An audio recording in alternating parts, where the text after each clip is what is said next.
Hi అందరికీ నమస్కారం. ఈ రోజు మనం పవిత్రమైన ఉడిపి శ్రీకృష్ణ టెంపుల్ కి వచ్చాం.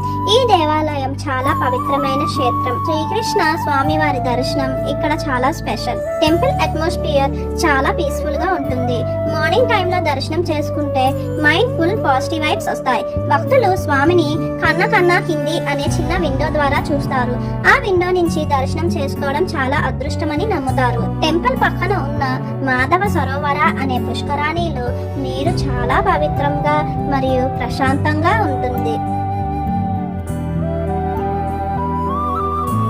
హార్ట్ స్టార్ట్ అయ్యే టైంలో గంట ధ్వని వినిపిస్తుంది. టెంపుల్ లో గోశాల కూడా ఉంది. గోవులను భక్తితో జాగ్రత్తగా చూసుకుంటారు. గోశాల విజిట్ చేసినప్పుడు చాలా శాంతమైన ఫీలింగ్ వస్తుంది. ఉడిపిలో శ్రీకృష్ణ టెంపుల్ లో ప్రతిరోజు అన్నదానం భక్తి శ్రద్ధ ప్రేమతో అందిస్తారు. If you visit Udupi don't miss this అన్నదానం సేవ. If you visit Karnataka definitely don't miss this divine place. తర్వాత మనం కాపు బీచ్ కి వెళ్ళాం.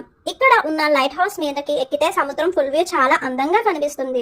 నెక్స్ట్ మట్టు బీచ్ కి వచ్చాం. అలల శబ్దం వినడం, శాండ్ మీద నడవడం చాలా రిలాక్స్ గా ఉంది. మెయిన్లీ ఫోటోగ్రఫీ కోసం కూడా చాలా మంచి స్పాట్. సన్సెట్ ఇక్కడ చాలా మ్యాజికల్ గా ఉంటుంది. సన్సెట్ టైమ్ లో స్కై కలర్ చేంజ్ అవ్వడం వావ్ ఎక్స్పీరియన్స్ అనిపించింది. ఫ్యామిలీ అండ్ ఫ్రెండ్స్ తో చిల్ అవ్వడానికి పర్ఫెక్ట్ ప్లేస్. కిడ్స్ కి కూడా చాలా ఎంజాయ్ చేయడానికి స్పేస్ ఉంటుంది. స్పిరిచువల్ అనుభవం plus natural combo super.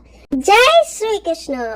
Skip చేయకుండా చూసారు కాబట్టి థ్యాంక్స్. ఇలాంటి డివోషనల్ ట్రావెలింగ్ బ్లాగ్స్ కోసం ఛానల్ ని సబ్స్క్రైబ్ చేయండి మరియు లైక్ షేర్ చేయండి.